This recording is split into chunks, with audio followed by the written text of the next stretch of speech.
And we're live. What's going on, guys? Ben Brewster here, Athletics. Excited to come back at you guys with another weekly Q&A. So without further ado, let's dive into this. There's been some really good feedback so far. So I'm going to try to keep the momentum going for you guys. I'm just going to dive into it. So what we're going to talk about today, one, should you play summer ball? So this is a question that constantly comes up this time of year for college, high school pitchers, position players. Like, is it worth my time to train or play summer ball? Two, reasons for velocity fluctuations. Some of you might be noticing your velos up and down, depending on the day, depending on the game. So we're going to get into some of the most common reasons for excessive fluctuations. Breaking ball versus changeup preferences. So why are some pitchers able to throw curveballs, sliders, and pick it up so much easier, but maybe struggle to feel a changeup, and then vice versa? Landing on the heel versus the toe, which is better? What implications are there for command, for velocity? We'll touch on that. A dragline, is a dragline for the back foot good or bad? We're going to explain a little bit more about draglines and examine a little bit closer what high-level throwers do. So what the best MLB pitchers historically do.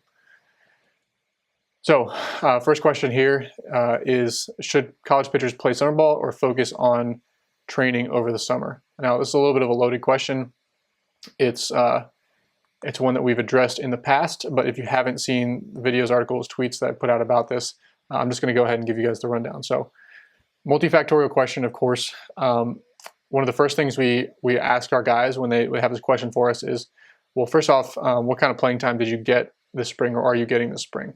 So the more innings you get, the more I would lean towards the side of consider training, consider trying to, maybe improve your third pitch, add 20 pounds, gain velocity.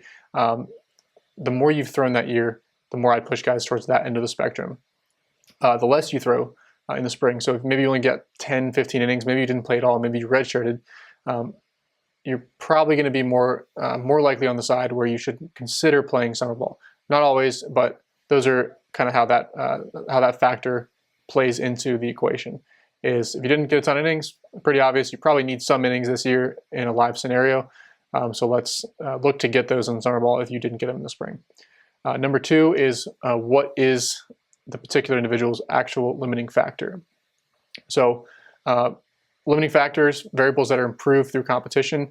One is simply refining existing tools, pitch ability and command, and then baseball IQ. So the way that I kind of view in season and kind of competition mode is, you spend all off season working to actually bring up your weak points, develop new pitches, put on a ton of weight, gain strength, gain velocity, all of these things. In season, it's your time to actually demonstrate what you've improved and take it to the field and put it to the test. So we're really just refining what we already have in a game scenario. Pitch ability and command, you're just working on actually executing that in a true game-like environment, which again is important. That's part of the game. So that is something that improves through competition. If that's your limiting factor, you need to improve pitch ability, your command, your ability to handle pressure situations. You can't get that by simply throwing into a net, throwing to a catcher in a training environment. You're not going to get the same type of stimulus there. Baseball IQ, so situational awareness, strategy, setting up hitters, again, dealing with pressure, dealing with crowds. Again, things you're not going to get in a true training environment in most cases. On the flip side, if your limiting factor to where you want to be 2, 3, 4 years from now is velocity, strength, size, power, adding a new pitch or drastically changing the shape or velocity of one of your off-speed pitches, maybe it's injury to rehab. Maybe your issue is that you've been throwing through pain all year, and you're deciding if you want to play summer ball. Well, you probably shouldn't be continuing to throw through a nagging ankle injury, knee injury, medial forearm pain, etc. So just some additional factors to look at. Whatever the limiting factor is for your career, think about it through that lens. Is training or is competing going to help me address that limiting factor? Additional kind of miscellaneous points to bring up. One, summer ball is just fun. So some of my best college experiences came in summer ball. So that might be worth factoring into the equation. I know for me, I recommend guys at least play summer ball one of their years in college, even if they fall on the end of the spectrum where they by and large need to train, need to get stronger, need to gain velocity. Like, I still think there's value in playing summer ball at least one of your summers. For me, it was just an invaluable experience. I did improve. My first 2 years, a freshman and sophomore year, I did play summer ball. My junior summer, I actually took off. I trained. I put on 10 pounds. I gained velocity. I ended up gaining velocity all 3 summers. I ended up developing all 3 summers. But what I needed those first 2 years, I barely pitched for my college in the spring those first 2 years. So I needed live innings. Going multiple years without getting consistent innings, to me, is a mistake. So I very much valued that initial experience, getting my feet wet in college. And I played in the Hampton Summer League my freshman year, New England Collegiate Baseball League my sophomore year. And the cool thing there is you can pick a league that is kind of fits to your ability level at the time. Again, the focus differed, but I improved all 3 summers. So your limiting factor is going to change over time, most likely, and you can make this decision. You're going to be making this decision at least 3 times while you're in college. So we take scenario A, scenario B. One pitcher, 6'3", 155, freshman, great pitchability, maybe throws mid-80s. He's throwing a lot. That's probably a guy who should sit this one out, train, put on some weight, come back that fall throwing mid-upper 80s. Take a little bit of time off the actual in-game throwing, continue throwing through the summer, but really prioritize strength and conditioning and velocity. The second pitcher here, 6'3", 195, maybe he's a sophomore, already throwing low to mid-90s, not really a command guy, not really a field guy, barely pitched that year. Well, it's probably a guy who could benefit from going and getting some live innings, live experience, needs to work on his command, his feel, his ability to handle pressure in game situations. It's probably a no-brainer that guy goes and plays summer ball somewhere. And then kind of the third option here that I haven't touched on is, can you actually get the best of both worlds? Is there a setup where you can still be able to train over the summer, but also get some live innings maybe once a week? So usually the way this would work is if there's some sort of like local collegiate league near where a guy lives, where you can talk to the coach, say, I just want to throw 1 to 3 innings a week on a kind of set schedule so that I can structure my training, my lifting, my kind of midweek bullpen around this. A lot of times that is doable, especially if it's a higher level guy kind of playing down in a kind of lesser local collegiate league. A lot of times the coaches in those leagues will be happy to have a more talented guy playing in that league, and you'll be able to kind of control your schedule a little bit more. So that's one option that has worked well for some of our guys. They want to gain 10, 15 pounds. They want to lift hard, but they still want to be able to throw live a couple innings a week. So you can often arrange something like that, which can work. And the other way to do that is go to a development facility where you can still throw live at-bats, like at our facility, control the volume, control the workload, actually face hitters, but at the same time have your training, your nutrition, your lifting, all that other stuff covered as well. So kind of a hybrid model that can be the best of both worlds for some guys who are kind of in the middle of these 2 extreme scenarios. Next question. So what are the most common reasons for velocity fluctuations over the season? So this one gets a little bit into the weeds. So without further ado, let's kind of dive in. So I'm gonna share my screen here so that you guys can see. Bear with me 1 second.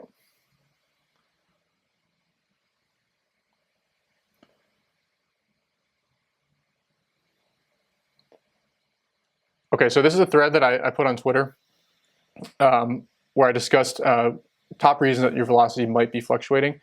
So I'm just going to kind of go through it, skim through it, and then I've got some additional reasons as well, which we'll cover. The main point that a lot of guys don't always realize is like you're just not going to have your A+ stuff every single outing. But still, some pitchers experience way more drastic fluctuations in velocity than they should be. You might be up or down 3 to 5 miles an hour, outing to outing. That's a sign there's usually something that can be addressed to mitigate that. It really shouldn't be more than like a 1 or 2 mile an hour fluctuation in most cases. So my top reasons here, if it's going to scroll for me, top reason. So one is just cumulative throwing fatigue. So managing your throwing workload is a delicate balance. So too little will lead to undertraining, while too much will lead to overtraining and fatigue on game day. Keep in mind this workload includes warm-up throws, plyos, and pregame bullpen work. Let's blow that up a little bit. So this is probably by far and away the most common reason for velocity fluctuations. Like, guys don't necessarily realize that the throws in the bullpen, their plyo throws, their pregame warm-up throws, like all of this is cumulatively adding to your workload. And it's usually not the actual in-game throws that are creating the issue when a guy just has a complete dead arm, completely fatigued, and it just isn't able to maintain his velocity. Usually you take a look at what they're doing pregame. They're throwing like 80% effort on their warm-up plyos, doing like 20 minutes of plyos, and then they're full long tossing, and then they're throwing 60 pitches in the bullpen before they even go in the game. And so you can take a closer look at where that volume is actually coming from. And in most cases, it's not taking their recovery days as light as they should be and just doing way too much outside of the actual game context. So to me, that's far and away the most common. Number two is cumulative lifting fatigue. So if you aren't training or lifting in season, obviously most of you, if you're watching this channel, you know you should be lifting in season. You need to do at least a minimal amount of training to not have a huge drop off by the end of the season. But maintaining your strength in season is, again, a delicate balancing act that can't be overdone. So as most of us know, excess volumes will do more harm than good in season. The key is to do just enough to maintain your strength levels, but no more. This is your minimum effective dose. So key here, minimum effective dose, we're trying to find the exact balance where it's just enough that our strength doesn't diminish, our power output doesn't diminish, our muscle mass doesn't diminish, but just barely at that point to where we're not incurring excess fatigue, we're not feeling tight, we're not feeling tired for the games. That's the point that we're trying to get to.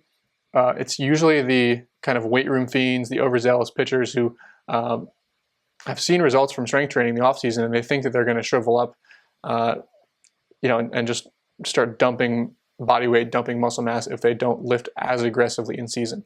So those are the guys, if you're watching this, you need to hear this. It's actually surprisingly easy to maintain your strength. You do need to lift in season, but a lot lower volume than you might think. So our general guideline is we cut the volume by about half. If you normally do 3 to 4 sets of 6, 1 to 2 sets of 6, 1 to 2 sets of like 3 to 6. A lot of times that's enough volume. And then we have our guys train usually 2 to 3 times a week in season versus 3 to 4 in the off season. So we do have a free in-season program. You guys can check it out. I'll link that in the description. The next variable here is calorie balance. So just recognizing that maintaining your weight and strength in season isn't just about continuing to train in season. Like, that's one thing, that's the stimulus. But without sufficient calories, you're still going to struggle to hold on to the muscle mass and the weight that you might have gained or kind of managed in the off season. So a sharp rise in calories burned in season is a recipe for strength and velocity loss if you don't replace those calories each day. So if you are constantly in this calorie deficit, you keep eating your 2,000, 3,000 calories a day, whatever you've been eating, and then suddenly you add in another 1,000 calories burned because you're on the field, you're on your feet 6 hours a day, you're going to lose weight. So you need to replace those calories somehow. My recommendation here was track your weight and calories daily. So first thing in the morning, stand on the scale, monitor that somewhere. Our athletes monitor that in our tracking system, and our coaches can see that consistently. Like, where's their weight? Are they beginning to lose weight? We can adjust their calories accordingly. But shoot to replace the calories that you're burning in the game. My recommendation would be try to get 500 to 1,000 calories during the on-field window to try to help offset this. So still eating your 3,000 or whatever calories, 3,500 calories the rest of the day, but can you get an additional 500 or 1,000 while you're actually at the field? Again, you might need to talk to your coach to see if you can have a 1 minute, 2 minute break somewhere between like batting practice and infield, outfield to eat like a peanut butter sandwich. But it can be simple. It can be a peanut butter sandwich at some point pregame. It can be a protein or granola bar in like the 3rd or 4th inning, just like nibbling on it. It can be, hey, just finish this Gatorade by the end of the game. Boom, there's 900 calories. So it doesn't have to be complicated. It's just getting something in your system that doesn't completely fill you up and give you any sort of like gastric issues during the game. Next one, obviously weather, temperature, a big factor in terms of velocity fluctuations. If you're throwing in the cold right now, if you're throwing in extreme heat later on this summer, wind, rain, etc., these can all have pretty large impacts. So the point is, like, don't freak out if you have a down day, you have a bad day, and there was some sort of a kind of outlier weather condition there. The mound, again, huge role from the mound. Most pitchers throw harder. Outdoors, obviously, you have improved traction, ground reaction forces from throwing in cleats. So we know the mound has a key role. But you're not always going to have great mound conditions. Limited traction from mud, loose dirt. These will have a significant impact on velocity. The height of the mound will play a significant role as well. Any holes in the mound are also going to play a significant role. Bottom line, like, there's going to be situations, if you're not in the top college conferences, you're not pitching professionally, like, you're going to have situations where you just have to deal with it, and there are going to be fluctuations inevitably. I definitely had an outing one time where in pro ball, so the first base side of the rubber where I like to throw, there was like a 7-inch hole in there. So I just straight up couldn't throw out of that side of the mound. So I had to throw from the third base side, which I hadn't done ever. It felt completely foreign. I was down 3 to 5 miles an hour, and it was okay because the next outing, the mound was back to normal. Everything was fine. So didn't freak out. I recognized, like, it's just a variable that I couldn't control, and I learned from it, move on. Something I've noticed here too, like, typically the pitchers that do gain more velocity from like steep mounds are the over the top, high 3/4 guys, and typically flatter mounds, or rather like east-west pitchers, sidearm pitchers, low 3/4 pitchers don't necessarily gain as much of a velocity bump from throwing from the height of the mound. So I'm a guy who, like, my velocity from flat ground to mound, I gain like 1 to 1.5 miles an hour, whereas some guys are like +6 when they get on the mound from flat ground. So just an interesting observation there. Anyway, your velocity is going to fluctuate, was kind of the point of this. And don't freak out if you're having a couple issues there. It's pretty normal. So to go back here, there's a couple other things that I noticed as well. One, time of day. So being aware, hey, the first 4 hours after you wake up, there's going to be a decrease in performance, most likely. Research has shown this in a ton of different types of power testing, endurance testing. They think it might be linked to core body temperature. Your core body temperature isn't elevated as high initially right after you've woken up. They don't know exactly why, though. So bottom line, if you have like a 9 a.m. scrimmage, don't expect to have the exact same stuff that you might have at 7 p.m. night game with a ton of fans.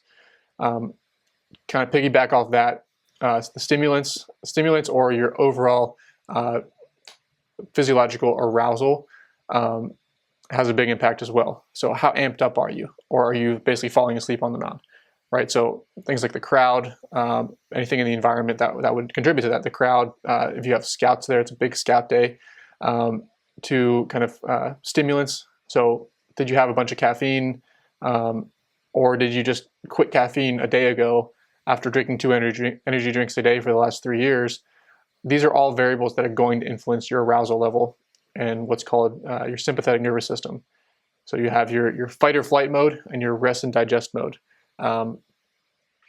There's usually going to be a fine balance somewhere in there where you're going to perform your best. You don't want to have to smash 17 Red Bulls and your heart's beating out of your chest. That's not a place to really perform your best, but you also don't want to be falling asleep on the mountain. So finding that ideal physiological arousal level is important. Sleep quality, obviously huge. You're not going to be recovered.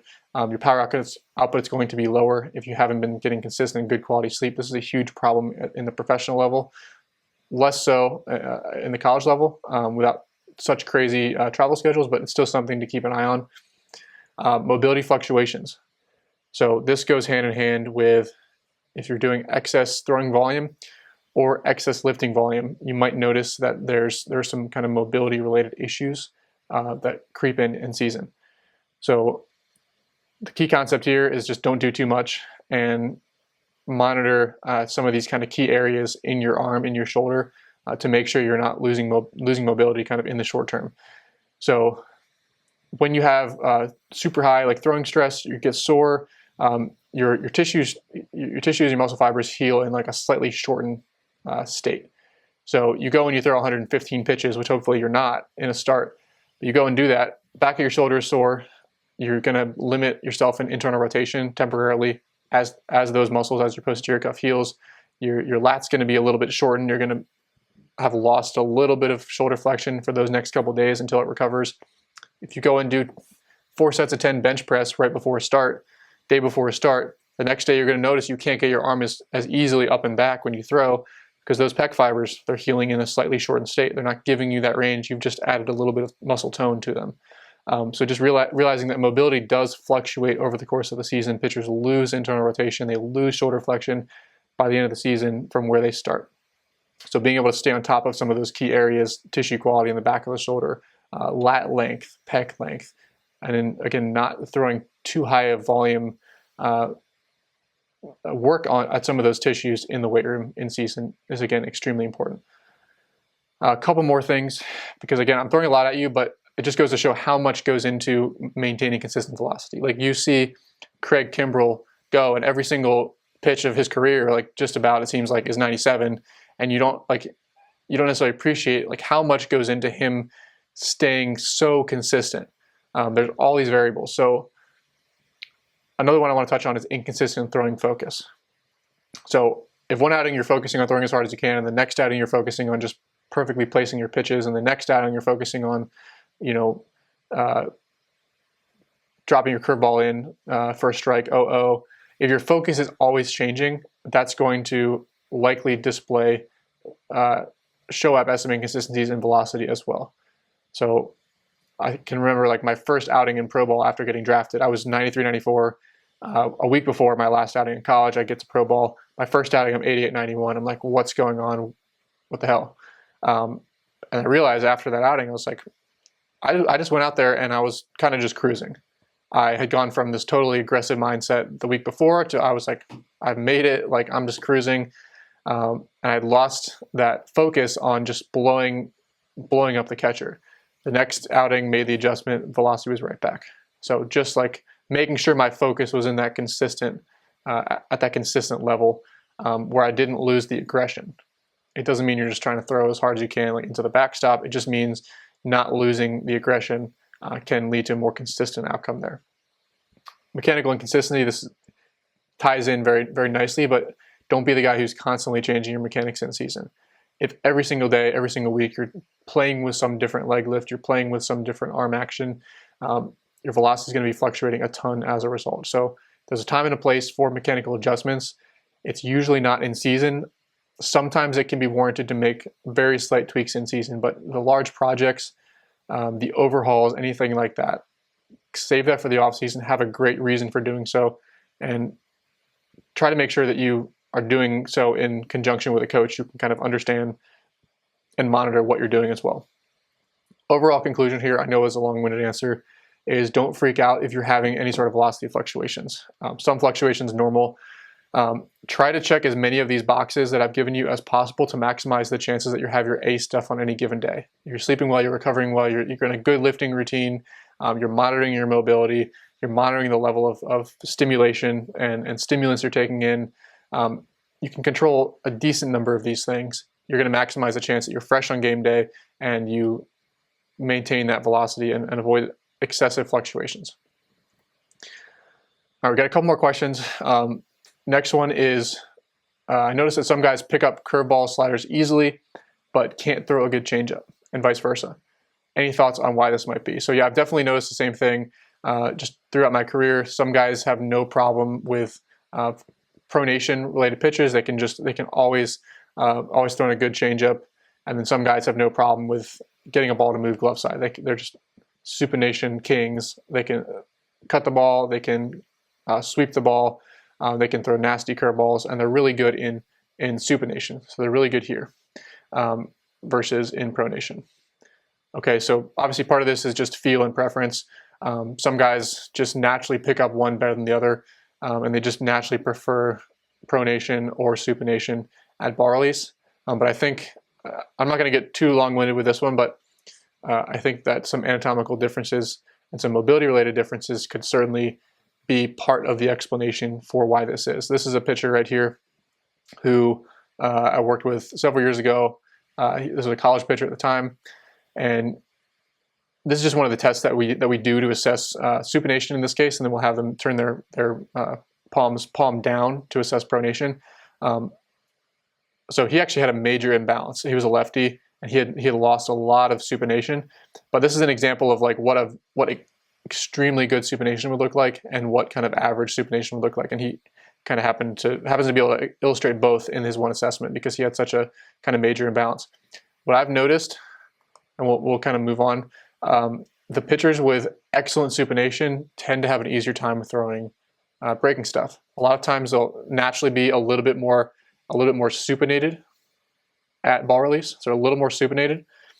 So they oftentimes have a little bit of natural cut to their fastball because of this.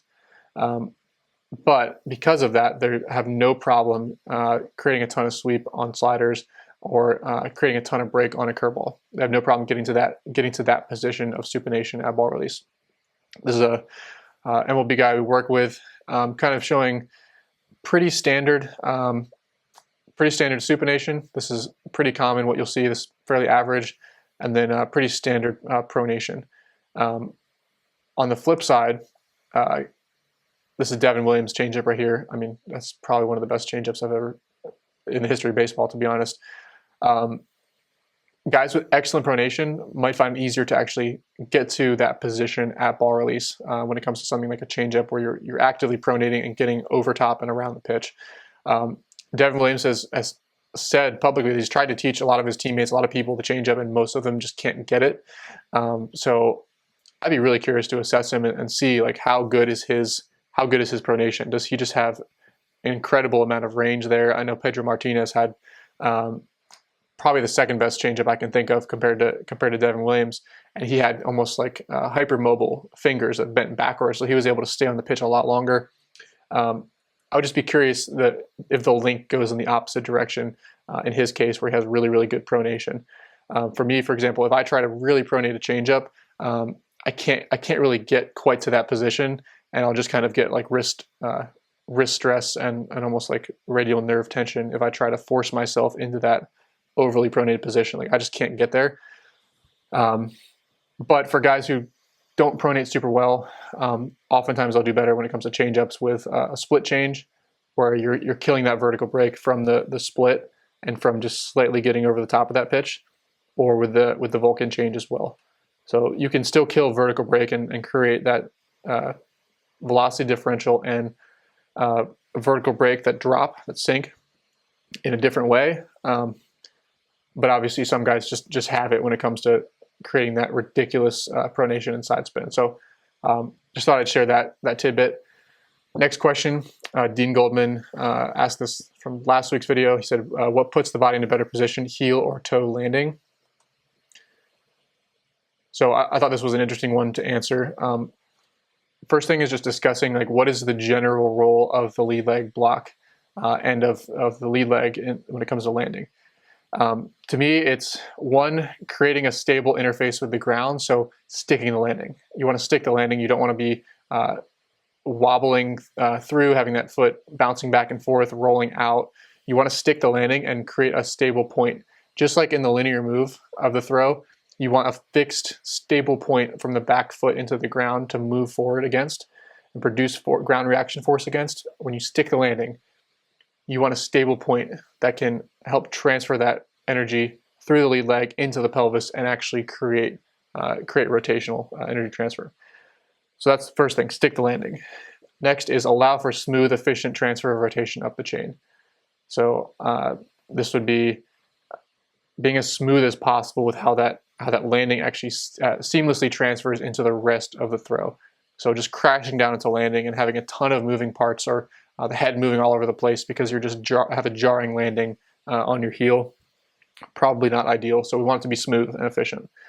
And the next piece is providing an anchor for the pelvis to accelerate and decel against. So this goes back to sticking the landing, but at landing, you can see this was your Down Ventura. At landing, his pelvis was not fully open. Most hard-throwing pitchers are, let's approximate it somewhere around 45 degrees open at landing. It's plus or minus 10, 15 degrees. So they're not fully open. At landing, after landing rather, so after you stick landing, now you have something for the pelvis to continue to rotate into and against. And so right here, you can see at landing the glove side of the pelvis, this force is transmitted posteriorly towards second base, and it helps complete the pelvic rotation. So that impulse from the lead leg at landing helps finish firing that last 30, 45 degrees of the pelvis. So now you have the belt buckle facing the target. And now the decel matters. So you don't want the pelvis to just keep going way off towards first base. You can see he finishes his rotation, his belt buckle is facing the target at release, and then the decel happens. So he sticks that, and you can see he starts to recoil. So he finishes his rotation, and now he also has something to recoil against and suddenly stop that pelvis from rotating so that he can whip the arm through. It's like a bullwhip analogy. You don't just move the handle of the whip in one direction. You need to move it in one direction, accelerate it, and then quickly decelerate it in the opposite direction. That's what he's doing with his pelvis. Accelerating it, and then he also has something with the lead leg to push into to decelerate it so that the pelvis gets to belt buckle facing the target and then stops. He sticks that as well. So let's tie that back into the question. We're looking for ideally that foot to firmly plant within, let's call it one frame of the first touch point. So with Giordano here, he was a toe lander. So his toe touched down, but immediately after the toe hit, the rest of the foot is flat, is firm, and he's got that stable point to rotate against. So to me, I see that as not an issue whatsoever. If he landed on his heel, same thing. We'd be looking for, even if the heel touched first, a frame later, very quickly later, the entire foot is firmly down, and he's got something stable to rotate against. What's important to think about here is that what influences whether a guy's a toe lander or they're a heel lander is where the upper half is relative to their center of mass. So for the guys who are way out in front of their lead leg, they're way out in front as they go into landing, those guys are going to land on their toe simply because of where their upper half is relative to their lead leg. Conversely, the guys who their upper half is way back here, they're way uphill, those guys are going to be heel landers simply because of where their upper half is. They're uphill, they're way back relative to where their lower half is. And the guys who are pretty stacked, they're somewhere in the middle, somewhere in here, they're typically going to land pretty evenly on the foot. So you can see with Giordano, his upper half is a little bit forward at landing. He's not straight back here, he's a little bit forward like that with his torso when he gets to landing. So he's landing more into the toe. These guys oftentimes will have more extension at release because they're already out here at landing. As they actually go to rotate, they're able to get more trunk extension. Again, not necessarily good or bad, just something I've kind of observed. Let's see if we can get this to play.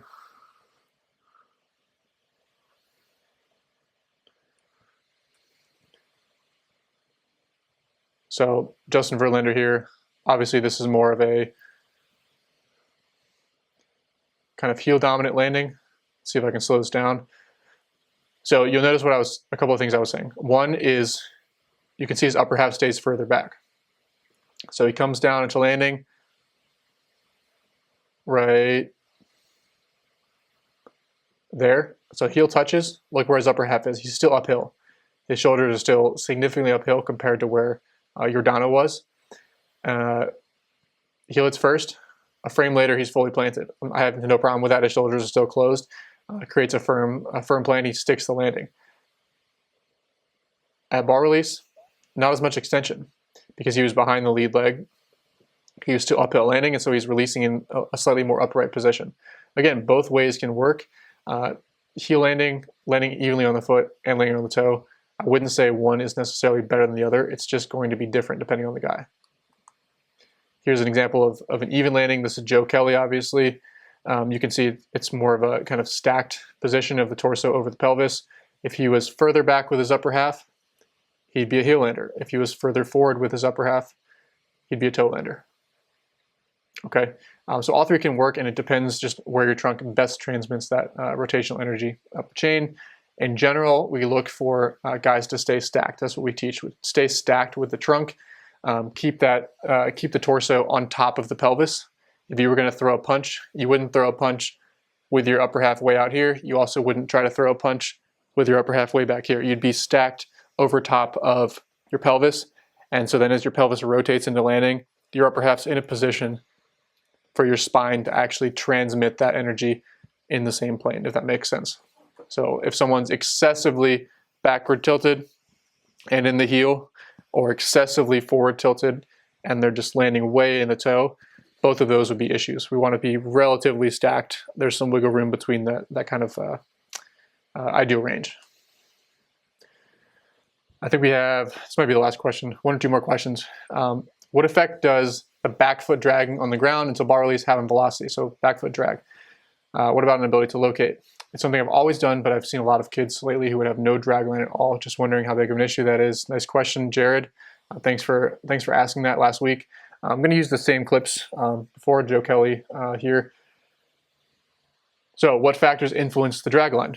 This is a good question. I haven't really seen anybody talk about this too much. So it was kind of fun for me to think through this and give my take. 1, hip-shoulder segmentation. So how well do you rotate your pelvis independently of your shoulders? So if you rotate everything together, it's going to pull that back leg. You can see my arrow. If everything rotates together, it's going to pull that back foot way off the ground, and that knee is going to kick in. Now, Joe Kelly doesn't really do that, but you'd see low level throwers, that foot shoots way off the ground, that back knee shoots way in, and they just kind of fold in half like a pancake at ball release, and it's just a really ugly finish to the throw. None of those guys throw hard because they don't segment the hips and the shoulders very well. It all rotates as one block.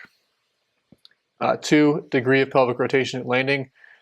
Again, these are all linked, but the guys who land completely closed, a lot of times everything rotates together because they weren't able to segment the hips open into landing while keeping the shoulders back. So they land completely closed, and then everything rotates open together. Conversely, the guy who lands completely open at landing, where everything's open, the shoulders and the hips come together, and then it's just a very linear finish as well. So ideally we want a blend of both, where you're closed into landing. I'm trying to demonstrate this well again. Closed into landing, just before landing, pelvis snaps open. You can see Joe Kelly lands, he's around 45 degrees open with the pelvis at landing while still holding the shoulders back. That creates this torque and this counter torque through the thoracic spine, and the shoulders get pulled, trunk gets pulled through. So you don't want to land way too open, you don't want to land way too closed. You want the hips to move independently of the shoulders. The third thing is a superlinear versus a rotational follow through. So by superlinear, what I mean is basically a forward crunching action. You've seen the guy where they don't really separate very well, and then their finish to their throw is they just fold in half like a pancake.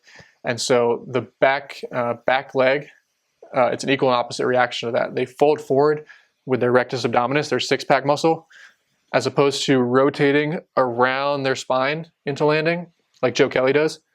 As opposed to rotating around the spine, they fold forward.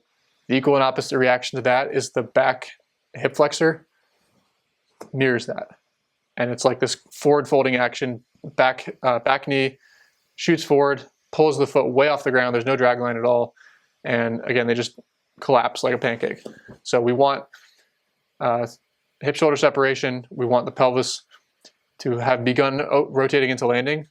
And then we want to rotate around the spine. So rotate versus be super linear. So when a guy's back foot just shoots way off the rubber into ball release, and their foot's like a foot off the ground, and it's like 2 feet from where the rubber was at ball release, that's a huge red flag. Those guys have zero separation. Their hips and shoulders rotate together. A lot of times they're triple extenders, so they're guys who jump off the rubber, and that can oftentimes set up this problem because they can't rotate because they just jumped off the rubber. Here's your Donaventura showing it done very well. Again, you'll notice Joe Kelly and Giordano, both of their feet are off the ground at release, so they don't have a drag line. But both have, Giordano Ventura threw super hard. Joe Kelly sits like 100, so it's not necessarily an issue. But you can see, again, we're looking for hip-shoulder separation. You can watch how this rotation literally starts from where the back foot is. Foot turns over, winds through the tibia. Let it play again. Winds through this back hip, hips go first, shoulders stay back, and now you can see the energy flowing through the spine. You can see the side bend, the spinal side bend, the thoracic extension, and you can see this wave working its way through his body, starting with where that back foot is. Okay, so this is what it should look like, even though he doesn't have a drag line. So I just picked a bunch of random hard throwers that were in my phone and pitching into his Dropbox, and just picked a random like 12 of them and said, look, is their back foot maintaining ground contact until ball release or not? Yes or no? You'll see that there's really no clear pattern here. Jacob deGrom, no. Walker Buehler, no. Joe Kelly, no. Justin Verlander, no. Mitch Keller, one of our guys, no. Aroldis Chapman, Jonathan Gray, Roger Clemens, Marcus Stroman, Josh Hader, Jordan Hicks, yes, all those guys do maintain ground contact until ball release with their back foot. So there are Hall of Fame pitchers on both sides of the continuum. There are 100-mile-an-hour pitchers on both sides. It's really hard for me to sit here and say you have to maintain ground contact at release, or say this is a super important variable when there's Hall of Fame pitchers on both sides and 100-mile-an-hour throwers on both sides. So even if I was going to say perfect rotation, minimal drag line, the hips just perfectly spiral up the chain, and the back foot turns over, like, I could say that in theory, but the actual data and the actual evidence points to, even if that's true, it's probably a relatively insignificant variable. As long as you don't get into this crazy back knee flexion where the foot shoots way off the rubber, like, this is probably okay. His foot's a couple inches off the ground. His knee has a little bit of knee flexion at ball release. Probably okay. Joe Kelly, he's probably not losing out on too much velocity here. Is it textbook perfect? Does the back knee shoot in 5%? Yes, but there's enough guys throwing 100 this way. I couldn't confidently tell you that he would throw 101 if he fixed that. I could not confidently tell you that. So to me and for our athletes, it's not something that we consistently focus on or mention unless we notice that it's just a huge red flag where the foot's way off the ground at ball release. So that's all I got for you guys today. Hopefully you learned something. I know I threw a ton at you guys, but again, I love to take some of these simple questions, and instead of answering them in 5 seconds, actually dig a little bit deeper. Try to differentiate what we do here at Tread. We're trying to dig deeper, expose the layers of the onion, and try to really relate some of these surface level mechanical questions to what's going on inside the pitcher's body, and with our understanding of biomechanics as well. So hopefully you guys are learning something. Hopefully you guys are enjoying this series. Continue to drop your questions down below, and I look forward to talking to you guys more in the future. If you have any kind of urgent questions or questions that are more specific to your situation, not necessarily for the group to learn from, you can always email us, contact@treadathletics.com. We are in the process of gathering interest for summer training as well here in Charlotte, North Carolina. If you're interested in that, if you're interested in remote training, we'd love to hear from you. Until next time, I will see you guys. Ben Brewster, Tread Athletics. Take care.